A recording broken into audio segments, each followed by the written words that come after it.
Hello, I'm Mike Vizard, and I'm your host today for Microservices and Containers, the view from above.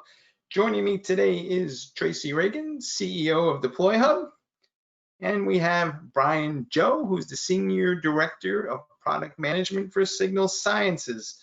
We have an ebook that goes with this event today, so you'll be seeing a link in your email that comes with that, so you can sit back and enjoy and listen to the conversation, because a lot of the things I hope that we're about to talk about will be in that ebook. You will also be eligible to win one of 6 $25 Amazon gift cards, so stay tuned to the end to see who wins that.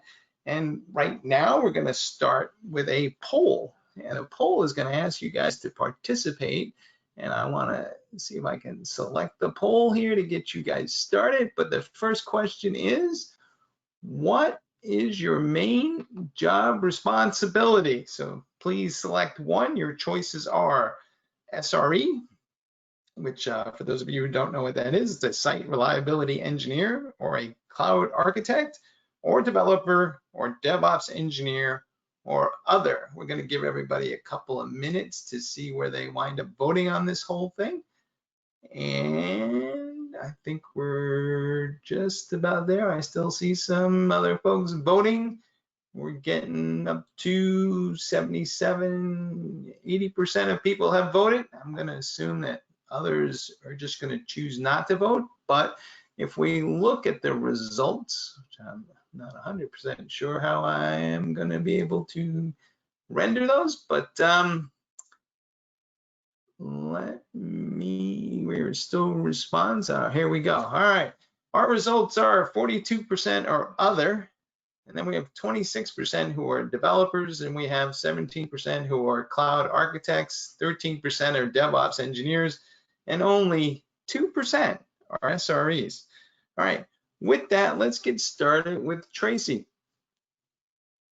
To quote the immortal song, what is so hard about peace, love, and microservices? What do we need to know, and what's the challenge? And maybe walk us through some of the issues and frame it for us. Well, thank you, Mike, for asking me that question.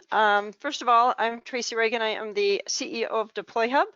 We're also managing a project called Ortelius, and we are all about mapping microservice configurations, which is a kind of a new task in what I would call the progression of software from development to production in a microservices environment. If we really want to put our arms kind of around the microservices problem, we have to look at where we came from and what we do today in a monolithic style software development. And if we think about how, let's just start from the very beginning. From the very beginning of the CI process is the process of compiling code. You compile your code and you link your code. What that means is somebody, you know, who generally was a really smart person, we also often called them a meister, sits in a corner and manages that CI process. You check in your code, it automatically gets pulled out, and you recompile and you relink your binary, and you do that on a regular basis to make sure that any changes in a branch or a merge didn't break the build. We want to keep a healthy build all the time. And the reason why we do branching and merging is because we have code that's thousands of lines long, that multiple developers are working on the same piece of code, and we use products like GitHub to manage that branching and merging process. So we branch, we merge, we pull all this together, we check it out, we compile it, and we create a package, an application version that's contained in a single a point of control, a binary, a jar file, a WAR file, an executable. We then carefully move that binary and we progress it from development to testing and testing to production. And this oftentimes can take some time to get it through the process. Most companies are really pushing Agile. If they do that on a daily basis, that's really amazing. Most companies are more weekly, and some are even longer than that.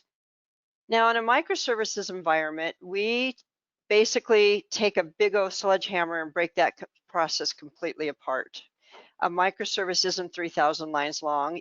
And let's take one more step back. Some companies are starting to containerize their application. That is not a microservice. Containerizing your application is taking a monolithic, putting it into a container and running it in a AWS or Google environment. And there are a lot of benefits for doing that. And that's where I would think that most companies are today, because we're just learning about this new data center. We haven't really mastered it yet.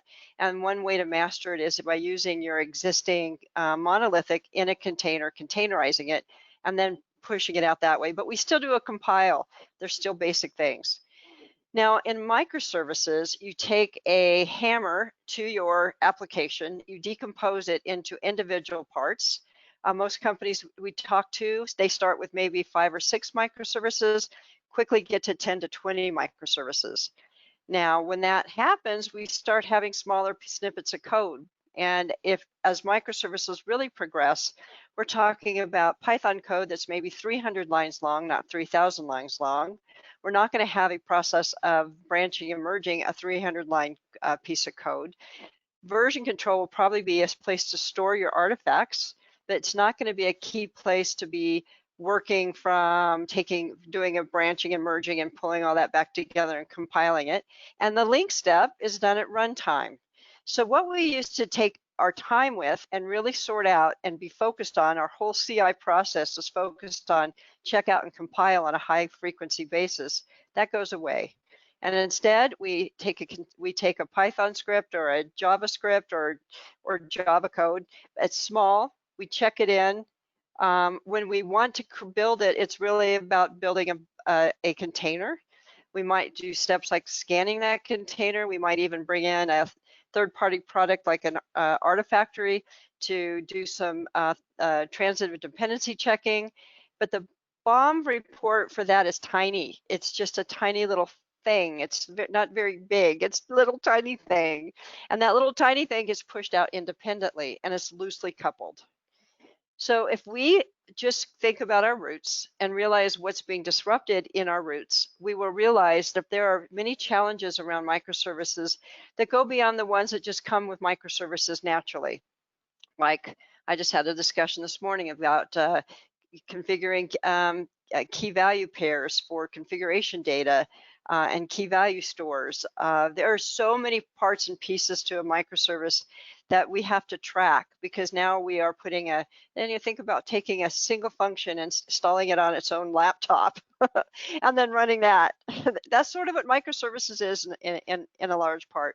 So that's how we have to start thinking about it. And when we do that, we'll start seeing the problems.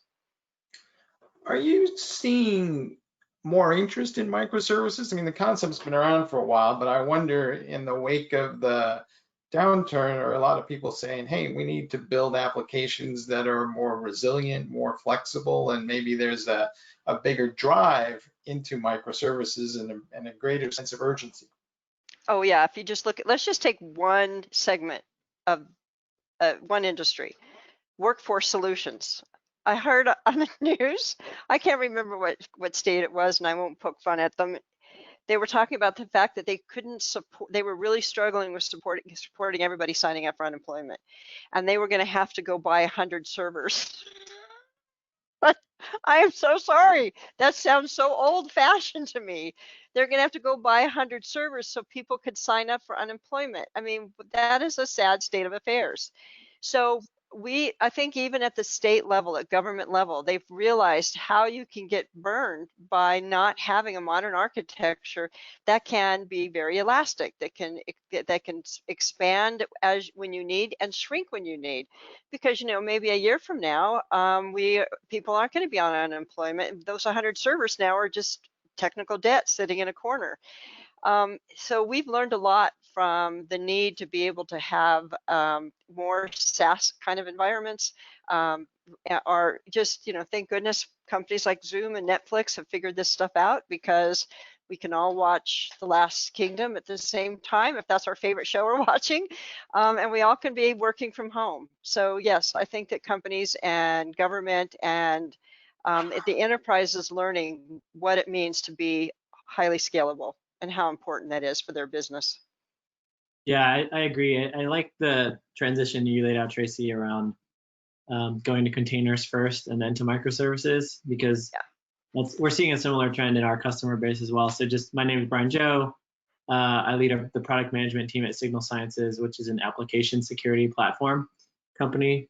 And so just in the position we're in, we actually are able to see, we protect lots of different types of applications, and we're just able to see very clearly the different trends in the types of infrastructure that, or setups that different apps have. So what we're actually finding is that most of our customers, the development teams are usually pretty modern, and anything new that is being built, the cloud is at this point so commonplace that everyone wants to build stuff in the cloud and using microservices-based approaches. But I think the challenge has been some of the older applications. How do you move those into a microservices world? It usually takes a lot of refactoring, or in some cases actually rewriting code. And so it's I think the development organizations that I speak to, they're typically ahead of the curve in terms of microservices, but it's the rest of the organization that sort of they have to bring along with them in order to actually fully implement microservices across an enterprise. You know, when I talk to people, there was a sense that they had a deliberate plan early on, and they were building a microservices-based app, and they were moving it along in a very deliberate fashion. And then when the COVID crisis came, it seemed like everybody suddenly decided that they were going to containerize their existing apps, throw them up on a public cloud, and then turn them into microservices later. So have you seen a shift in that kind of philosophy in the last 6 months? And does that change the way you need to think about your approach to microservices? Well, I from think what for we're us, seeing, go ahead. no, go ahead. Go ahead, No, Jake. go Brian. Go. I was going to say, a lot depends on the companies. So we work with companies of many different sizes, and what we're finding is actually the larger companies tend to try to move to microservices first because they have so many developers, and they're all kind of working on the same large application, that it becomes very difficult for them to democratize the development of the application to lots of different teams without taking on a microservices approach. These organizations also have the resources to invest in tooling and process and training so that everyone kind of does things in a similar way. Whereas some of the mid-market customers that we talk to, typically that team is a lot smaller. And so it's usually just like a small group of people doing everything, and whatever they're able to control, like they will just implement really quickly. Typically, if it's a newer company, they'll use more microservices approach, and if it's like an older company, they'll use whatever they started with. But they don't have as much of a driver to actually move to microservices, simply because they can manage the complexity just through being small. Yeah, I think Tracy? that there's been a discussion about moving to the cloud. We've heard that for a while now, right? It's been I don't know how long, but I think we've at least talked about that for the last 6 years, moving to the cloud, moving to the cloud, moving to the cloud. And a lot of companies have done that. And the companies who haven't moved to the cloud at this point, I feel like they're going to skip moving to the cloud in what we used to think of as moving to the cloud, where you're taking an image and you're using kind of a VM kind of environment. And now they're just going, oh, we got to go to the big cloud. We have to make 2 jumps. And as Brian pointed out, developers tend to embrace this more quickly than, say, a ops person might on the operation side of the house. But the operation side of the house, what I have found is they have the skills to do this jump more than the developers do. They know what it requires. Because if you think about, operation teams have had to make a lot of jumps over the course of the last 20 years. Lots of jumps. Developers pretty much are doing the same thing, writing code, compiling it. The whole process has been the same. But now there's a big shift, and I think that there are some early innovator developers who are really embracing it, but it's going to take a while, like Brian pointed out, for kind of the mid-level companies to get those teams on board and moving forward. And then the last thing I want to say is there's a lot of benefit that the bean counters like about microservices, it has quite a bit of operational savings associated to it.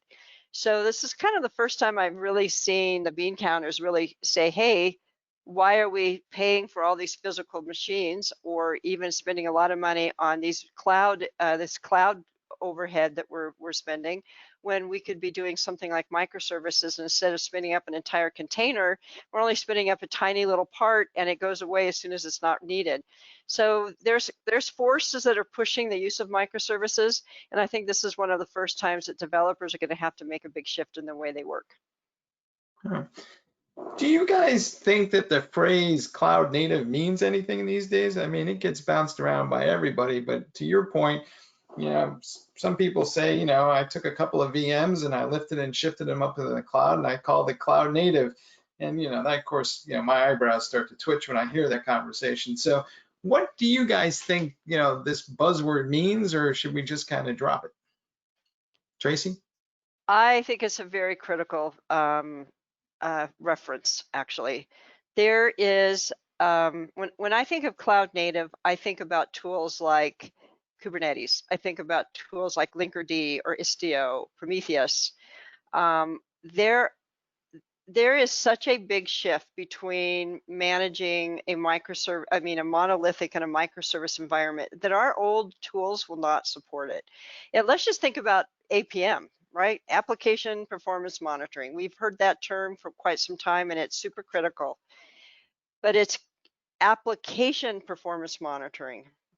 So how do you apply APM to a microservices world when you don't know what an application is in a microservices world, right? There are shifts. There is a big shift that we're dealing with in microservices. It's not a simple little thing, and it's not just a change in it's not a marketing term. Cloud native really is talking about tools that are designed for an environment where microservices are the primary layer that applications are built on. And that looks very different than managing an entire application. So cloud native is an important term and it will be with us for a while. All right, Brian, you want to weigh in on that as a product management guy? It's a bit of a funny term. I agree with Tracy. I think it's really encapsulates the different approach that's needed to actually build, develop, and run software. And what's funny is we've run into some of our customers will say, "Oh, we're cloud native. We have apps running in the cloud," but they're actually managing it kind of like what Tracy was saying in a more traditional way. Whereas we actually have some customers who are like pretty advanced technologically, like they're running their own Kubernetes clusters and infrastructure within their private data center. But like they're also cloud native because, you know, even though their apps are running in their own private data center. So I think the term cloud native, the way at least we've settled on it, is just more around the architecture of applications and the design of how they are put together, rather than where they're actually operating. Because to Tracy's point, there are a number of implications across how you build them, how you document them, how you architect them and design them, that can be very different based on those sort of fundamental presuppositions, as opposed to like the physical building that it's running in. All right, so Tracy, I get the fact that, you know, I don't want to just move my mess. I kind of want to clean it up and create this new architecture.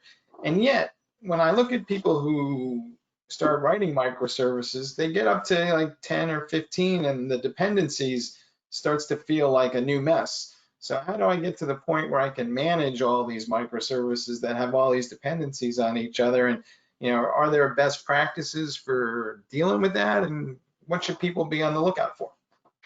So let's start with the best practice, because I think that while tooling is important, cultural and process things are as equally important, and sometimes we get sucked into the tooling because we like it there. But the first thing, one of the first big shifts I see is understanding how to watch for what I like to call your organizational patterns, and how those patterns relate to the microservices that you're creating, and being able to structure that around what's referred to as a domain-driven design. DDD was something that we talked about in object-oriented programming, but we failed at it at that point because mainly when we went to compile our libraries, we didn't have good ways of structuring the link step. So we couldn't reuse libraries, and so we got into this horrible habit of renaming them instead. And in fact, Microsoft put that into Visual Studio, the ability to do that. That wasn't the intent. This time we have to get this one right. So domain-driven design is something that if you're looking into microservices, you really should start understanding the patterns of your organization and how to define microservices based on what I like to call solution spaces, oftentimes called problem spaces. Secondly, in terms of figuring out, the organization and the configuration management of microservices, which is obviously near and dear to my heart, DeployHub does that. Our Artilius project is focused on that. There are a couple of ways that organizations are doing so. Sometimes they say they keep this information in their head. Sometimes they say they do it from a Excel spreadsheet. I have a fly that's attacking me. And sometimes they take a smarter approach. The smarter approach oftentimes are referred to as API gateways. Now, API gateways are ways to track some parts of your microservice environment, and those will have a registry, but they're all cluster-based. So cluster-based can be a problem if you're trying to track configurations across your clusters. So there's all kinds of new tools out there. Some of them are called observability tools. They're coming from the APM side of the house that allows you to see what the transactions look like. So what we're doing at Artilius is we're seeing it from we're reimagining CI, basically. When we did this before, we didn't have a problem because we did it at the compile step. How do we reimagine the CI process to track the configurations and the relationships of microservices to applications when it's only a logical view of an application? And that's really the task. And every single cluster has a different set of microservices running on it that may have a different version of the application running on it. So this observability has to, while it's important to be able to see what's happening at a cluster level and understand transactions, and tools like Kiali are really important if you're using like an Istio service routing. That's all important at the cluster level, but let's get it up a level and let's see it across all clusters and understand what an application version looks like today. Yesterday it looked like a monolithic binary. Today it's a logical view of a collection of microservices based on a cluster. And that's how we're solving the problem.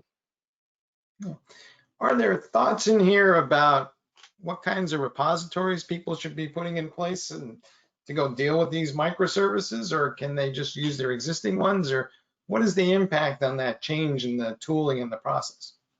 Well, this is a great conversation. I'm loving to hear what Brian has to say about it. So there are two kind of camps right now. There's the Monorepo and the Polyrepo. Anytime we have a discussion with folks about this, there's a lot of, it's almost like religion. I personally think that a monorepo was great in monolithic development, but I think most companies are going to be moving to a polyrepo where they're managing microservices across multiple repos because they are independently deployable and they're going to have their own workflow. All right. Well, we happen to have a polling question on this, so before we jump to Brian here on that same topic, let's see if we can get this going. Our question is, what methodology are you using? And we have two choices here, folks: monorepos and polyrepos. And if you don't know what that is, that's okay. Just hang tight because we're all about to learn. But my question to everybody here is, some of you may not be using any kind of classic repository, so we'll see where you are. All right, and we have the votes are coming in. And it looks like we are just about there, I would say. We're at 41% of our attendees have voted, which is great, and 62% are still in mono, 61, 39% say that they are at Poly. Does that surprise you guys in any way? Let's start with Tracy. It does not surprise me. I would bet that if we were able to ask those folks, the ones that are in a monorepo more than likely are still doing monolithic. Polyrepo is something that a lot of microservice developers are starting to embrace. So I think that's that's a pretty reflective of what I'm hearing from people when I talk to them directly. Does that resonate with you too as well, Brian? I mean, for us at Signal Sciences, we're a smaller startup company, so we use a monorepo, and like our approach is microservices and Cloudnative type approaches. So that doesn't really surprise me, and I think the way I look at it is you're kind of solving a similar problem in both spaces. You're just doing it differently. It's really an organizational problem of how do you manage complexity. If you're using a monorepo approach, so putting all of the microservices in the same repo, then you have to manage that complexity through things like processes and best practices and like everyone agreeing to use a certain type of, say, GitHub label or project scheme. And the advantage there is the disadvantage is its process. So it's hard to enforce. People don't like process. People don't like following it. And you feel a bit of friction as an individual developer or maybe a Scrum team having to follow some process that isn't, entirely under your control. Polyrepo, I think you're solving a similar problem, but you're doing it with a little bit more of a tooling approach. But even at the end of the day, those processes need to be built into the tool and defined by somebody. And it, from a management perspective, I think it really just boils down to the culture of your company. I think there are, some really large companies who put everything, much larger than us, and hyperscale companies who put everything in the same repo, and some who don't. And I think it really just boils down to the willingness and capability of those organizations to sort of manage complexity via process and via culture versus tooling. Do you guys also think that individual teams would create their own little shadow repositories from time to time that are outside of the official corporate channel repository? And is that behavior to be encouraged or discouraged, Tracy? Well, yes, of course it happens. And when we see splinters like that, I think what it tells us is that there is a change. And as Brian pointed out, there is a lot of work to do if you have a monorepo and in the process side to keep track of it. And when people start splintering off like that, it just is it's a red flag that says this is potentially not working for them anymore, and there should be a conversation. Nobody's ever doing anything intentionally to buck the system. They're doing it because it's not working, and every single tool on the market has, in terms of the development side, has different requirements and different things that's happening to it. So I used to believe that an organization could have a single process for every single team, but it doesn't really work that way.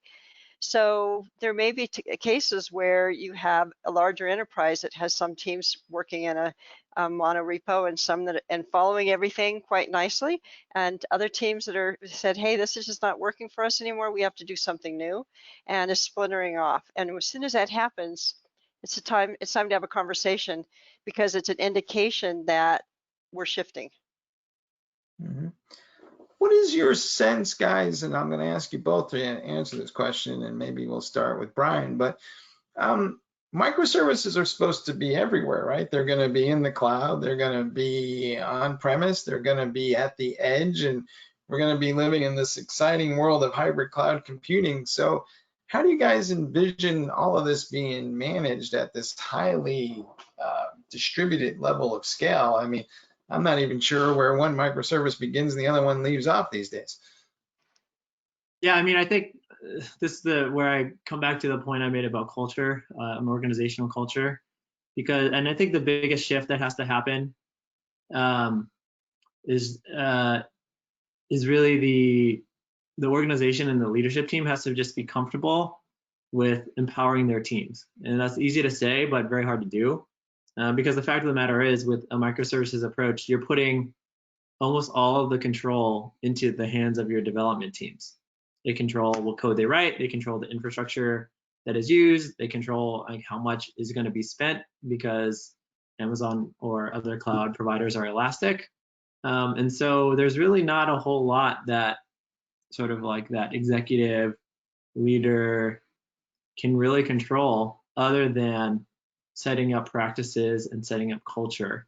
And once they do that, they would just have to trust that like the teams that they put in place are doing the right thing or doing what they are hopefully trying to accomplish. So I think this is kind of a high level way to say a lot just boils down to like our teams doing things with high quality in terms of documentation. Are applications being architected up front, and is the architecture being designed and documented somewhere? Are best practices being followed consistently across teams? For example, with the Monorepo, with similar like labeling schemes and project tracking tools and processes. I think a lot just that's how I think the best organizations are able to manage microservices through culture. But it is, as I said, easier said than done.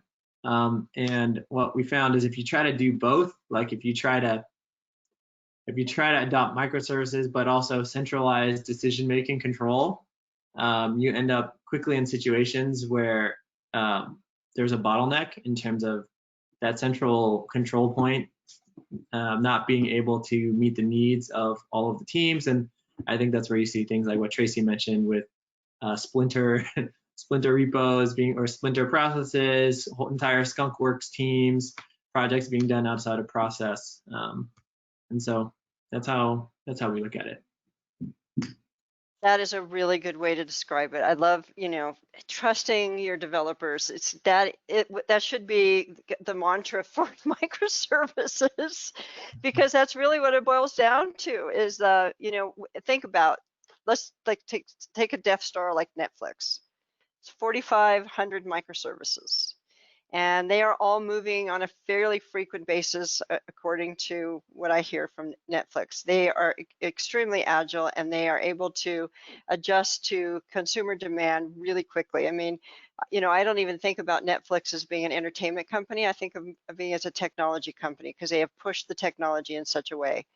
Now, if we look at the monolithic world, we would, every time a change went out, we would go through this approval process, right? We go dev, test, and prod approvals and letting everybody be notified. That's the sense of quorums. There's a lot of that in enterprises today. You can't do that with 4,500 microservices. You have to have a different way of doing it. And then one of the best ways to do that is to trust your developers.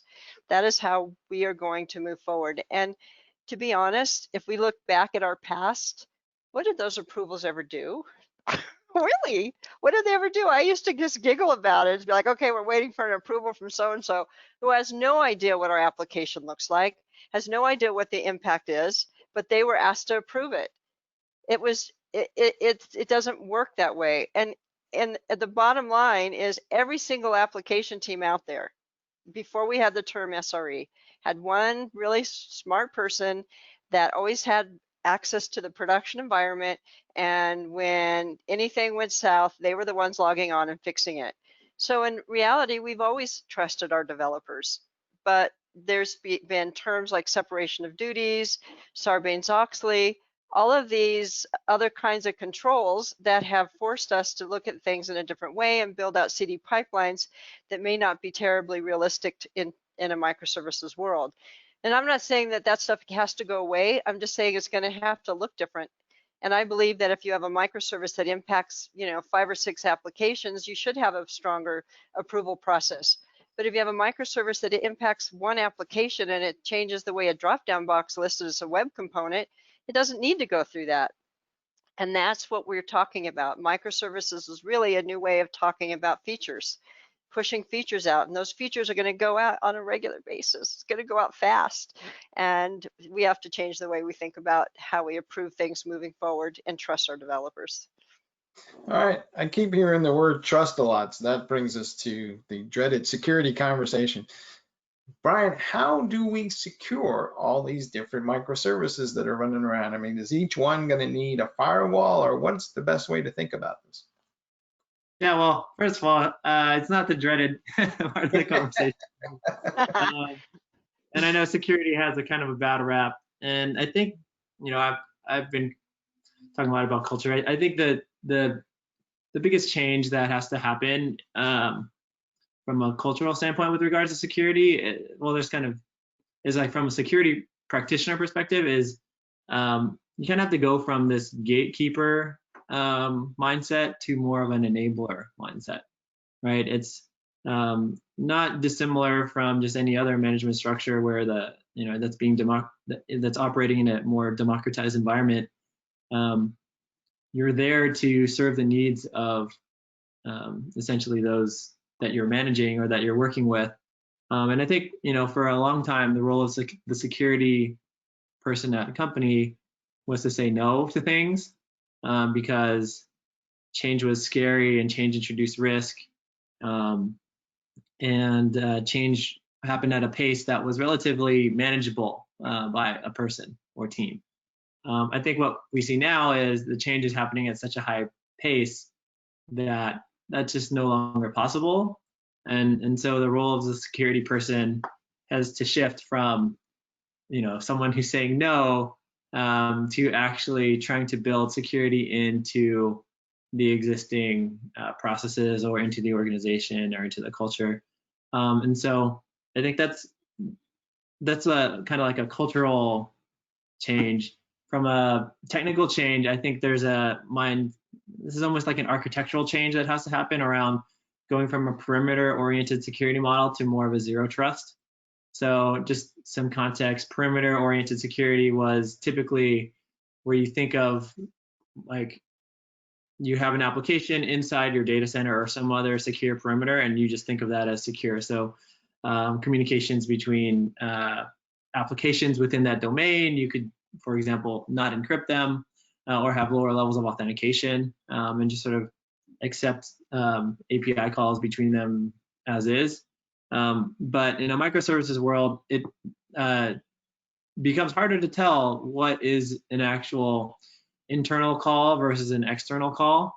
And so I think the only real choice is to secure every endpoint and to secure every API and microservice, because even if it's used just for internal use today, it's very likely to be there's a good chance that those APIs might be used for external purposes later. And also, since most infrastructure is not inside a physical private data center anymore, but in the cloud, the risk of compromise is actually much higher as well. So so just to kind of sum up, I think there's the two big changes from a security perspective are one, just like the security person themselves, they need to be able to enable their dev teams, and from a development architecture standpoint, our applications just need to build security in, just with really basic things at first, like authentication and encryption, no matter where they are.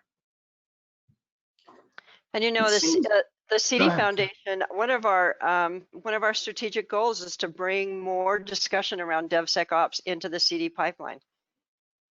It should be a standard process. There's at this point, there's no reason why it should not.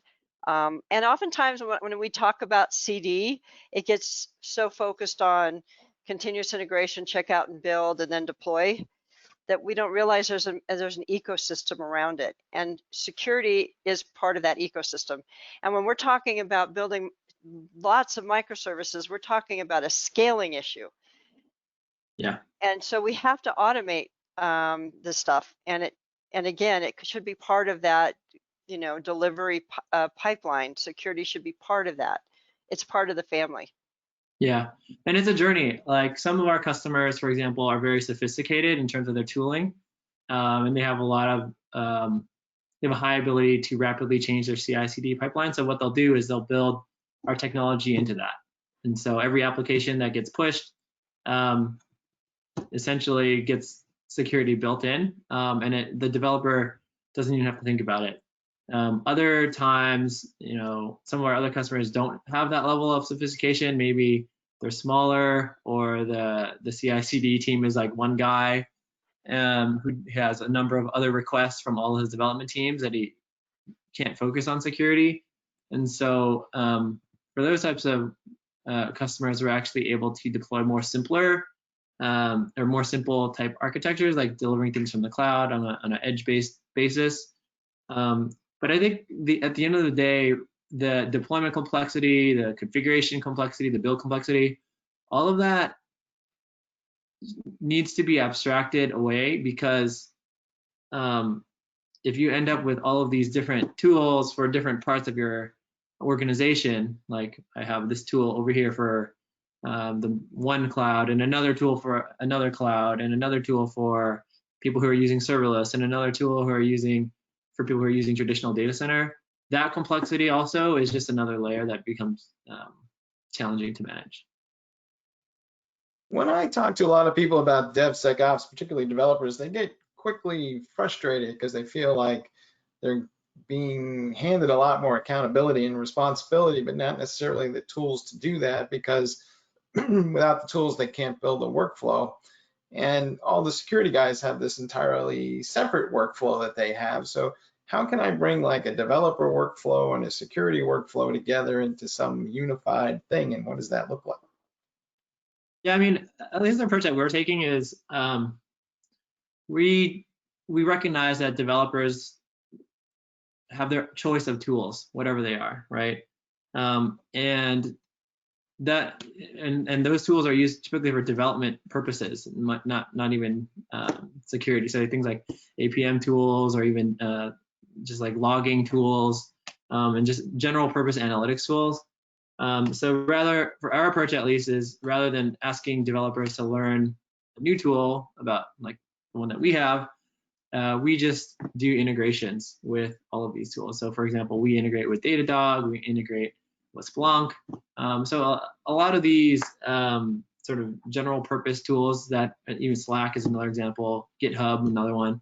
So tools that developers are already in and already using is what we find to be the most effective way to actually drive adoption of, and for them to actually see, for example, if they're under attack, if we can just send the developer or a development team a Slack message saying, hey, you're under attack, here's the endpoint that's under attack, and here's what it looks like, that's a lot more likely to actually feel like they don't have to do any work, and also a lot more likely to drive the sense of ownership and accountability. Do you guys think that each microservice in time might have its own identity as well, and that's part of this security conversation, where I'm going to be able to identify a microservice and authenticate it rather than having to wrap a lot of external tools around it? So, is there an opportunity to kind of move this whole thing forward from where we are today? Well, every microservice has got a very specific identity. We track it based on the SHA number, the tag, the git commit. Those make it, every single microservice out there is very, very unique. Even if again, microservices are immutable, so they sit out there until you deprecate them. So you could have multiple versions of the same function, the same service, but lots of different versions of it. And they are very, very unique. And the other part that makes them unique is who consumes them. And when you start talking about that, you start thinking about security more, right? Because if you have, again, we're talking about a risk, kind of a risk assessment of a microservice. How risky is this microservice? It's our security, it's our central login microservice, and everybody uses it. Maybe that should have more security built around it and have more security processes around it than something else. So yeah, every single one's unique, and everyone is going to have a different level of risk associated to it that needs to have security around it. Yeah, and I think we're at the point with sort of maybe I'll just call it like application fingerprinting, where like it's kind of like Kubernetes was a few years ago, where there's a lot of different solutions out there and there's no real standard. And so what we're seeing is like not a ton of adoption in terms of the core, like sort of like security application security fingerprint. But what we're actually seeing is that our customers are just using some of those technologies that are built into service mesh technologies. So for example, Envoy, Istio, HashiCorp, Right. all sort of have methods and different implementations of ways to do security kind of baked inside a service or tied to a service. And so what we're seeing is just higher adoption of those types of tooling, as opposed to just like individually security specific tools, because the benefit of a service mesh is, in addition to solving security challenges, actually the primary reason that people use them is to solve networking challenges. All right. I want to And encourage oftentimes, everybody else. and I want to just point out, and what he just ended with, oftentimes the networking challenges are associated to security. But in our new world, it goes so big, it's bigger than that. It is so much bigger than that. It's not just security and networking have gone together in the past, and that's how we think about it, but it has to be thought bigger. We have to think bigger when it comes to security. And I like that when he talked about his more mature customers have built security into the pipeline so their developers don't have to think about it. That's where we need to get to. And that's why the CD Foundation in particular has made that a focus. So let me ask you straight up, do you guys think that microservices applications are more secure or less secure than a monolithic application, Ryan? So I saw this really hysterical picture. It had Bill Gates and Warren Buffett playing ping pong. And Warren Buffett had a really tiny ping pong paddle and Bill Gates had a really big one. And the point is that in a monolithic, there's the paddle's bigger, so there's more points you can hit it in more places, and a microservice is harder to target it. While I think that is true, I also think that as Brian pointed out, it's harder to track your entry points. So I think they're both true. I think there's some equality in security around microservices and monolithic. I'm sure Brian might have a different opinion about that, but each of them have different problems. But much of them are the same problem because there's not enough of that potential security blocking done early on in the life cycle. And they share that problem in common. Yeah, I agree. I think they're both, both approaches have security risks that are different, but I think in my opinion, on the whole, microservices are less secure, but not because of the technology itself, but more because of the organizational process and discipline that's required to secure a microservices environment. I think what a lot of organizations try is they try to dip their toe into microservices, and they'll build a couple, microservice endpoints, and then they'll do a couple more, and they'll do a couple more, and they won't really have an eye towards what should it all look like, or how should they all work together when they get started on that journey. They just sort of try it. But what we find is with microservices architectures or cloud native architectures, there's so many, the complexity is so high that at the end it's really difficult to know where you're vulnerable, what your attack surface is, and building security into that requires such a different mindset that in reality, I think most organizations, when they get started, probably aren't doing it correctly. And so I think, I think, that's why I kind of feel like microservices is perhaps less secure to get started. But I think in the end, if you're at scale and have all the mature processes in place, if you are under attack, it's a lot easier to fix a simple endpoint than to try to reboot your whole application. So you're actually able to respond more quickly and I think remediate attacks faster. So you can make the case that microservices can be more secure that way, but the journey to get there is fraught with mistakes, and I think that's where the danger lies. I think what I hear from people is a lot of apps never get patched in the first place because they're monolithic. So in theory, at least, if you can just rip and replace the offending code, maybe the apps will be more secure long term. I think that's what you were getting at the end there. Tracy, have you seen that in practice? Not yet. I have not. No? I have not seen that in practice as of yet. I All have right. not seen, I really haven't, I haven't seen enough discussion in the DevSecOps. It's not a place I play in. Brian probably has certainly a different view, but I haven't seen, I mean, I see in practice container scanning. That I think everybody's figured out they need to do. But in terms of security down at the API level, I have not seen it. I don't see enough discussion around it. Yeah, I think it's because the root cause of that is a lot of tools are terrible, where like a traditional tool will tell you, oh, you're under attack, but then you don't know much, you don't know much else, or you don't know enough information about, where you're getting attacked or which endpoint is affected or which development team. And so the chain of accountability just kind of breaks down from like the security person down to the developer who wrote the like bad code.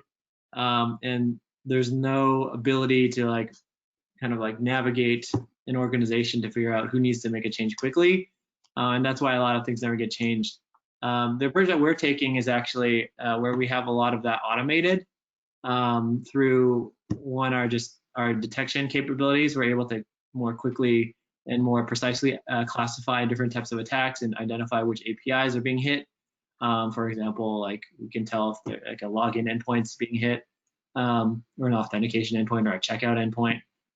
And then we can quickly notify teams with the integrations we have with tools I mentioned, like Slack or Splunk or Datadog or those types of tools. So I think what we see is in the instances where we're able to actually notify the appropriate development team and also tell them exactly, hey, it's this application and this endpoint that's being attacked in this way, and provide them with sufficient data to figure out how to fix it, as well as to do that in a very easy and consumable manner, then what we see is those changes actually can be actioned more quickly. All right. I want to jump into some of the questions that are being asked, folks. And if you have not discovered the chat button there, click on it and you can ask a couple of questions. But one of our attendees wants to know, beyond infrastructure costs, are there more economic, tangible benefits to containerization? Tracy, you want to take a shot at that? And oh heavens, yes. Yes, there is definitely. So, we talk about low code. Microservices is a low code option. In our monolithic world, everybody wrote everything. We should be able to, basically, if you think about your organization and you really start looking at decomposing all of your apps and how they fit together, you're going to have probably about 80% of what every application team was writing is duplicated. Everybody has login routines, everybody has sign-in routines. Some people have written the same SQL statement for every single application team just to go get customer data. That is what a microservice can do. A microservice can be reused across multiple teams. It's loosely coupled. That's the whole point of microservices, is to be able to create a foundation of microservices that your organization is going to reuse. And when you have a new application that comes in the door, you are writing 20%, not 80%, not 100% of the code. So yes, it's huge. The beyond even just the infrastructure, the savings, if it's implemented properly, it has a massive impact on how much code we have to write for a single application. Now, don't get panicked and think that microservices are going to replace your job, because as we enter this, we are in a modern architecture, we're in a new world. We are building AI applications and machine learning applications, and much of what we have written in the past 15 years is going to be replaced. We need to have microservices in order for us to step up and start creating the software that's needed for our times today and tomorrow. There's just no way we can do it building it in the old way we've done it. It's impossible. We have so much code to write. All right. Our next question goes to versioning. Is there a proper versioning strategy to consider across multiple deployments, or is the whole concept of versioning been just replaced by my continuous update of microservices? How do we approach that? Well, in Deploy Hub world and in Artelius world, we think about this a lot. And a microservice has a unique version. It's just like, if you think about code, we version code, and a microservice, once it's been registered to its container, has a unique thumbprint, and that's its version. And that's how we have to start thinking about a microservice, because every single one is unique, and one version can be deployed to a cluster, and then another cluster has a different version, and that's why our application doesn't work. I'm starting to hear it worked in my cluster, and it sounds very much like it worked on my machine. So yes, versioning has to be part of the puzzle, and versioning to the application is important. And versioning becomes more three-dimensional. In fact, just sitting here listening to Brian talk, there's probably stuff that we should be taking from a security standpoint and adding to the thumbprint of a version of a container, right? What security scans has been done on it, so you can look in one place and see that version has been, that kind of security has been handled. So versioning is going to change a lot. We have to think about versioning in a new way. Versioning with domains, versioning with containers, and versioning dependencies to application versions, which we still have in our world, but they're logical.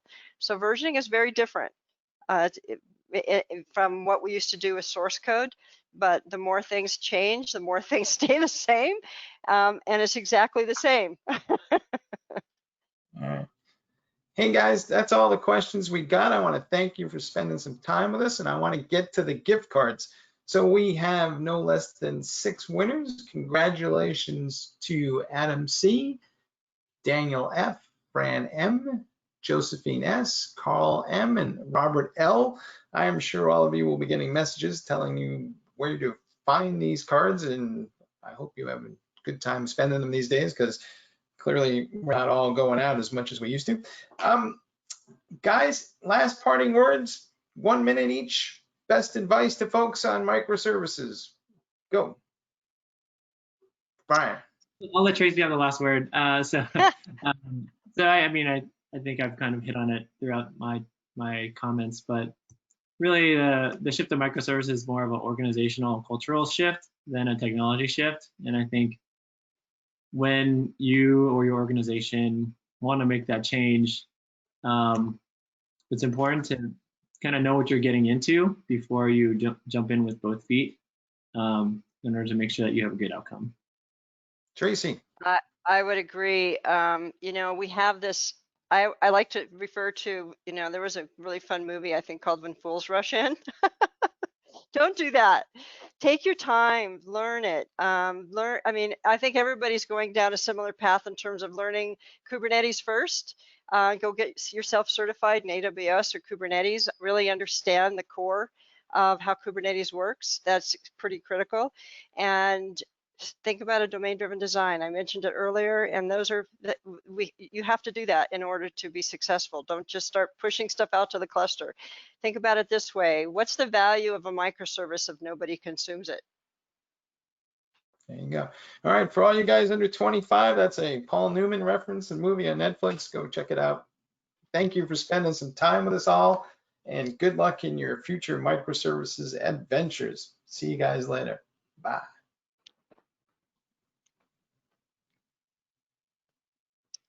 Thank you. Brian, it was great. Likewise, thank you. Thanks, Tracy. Thank you, Mike. Have a great one.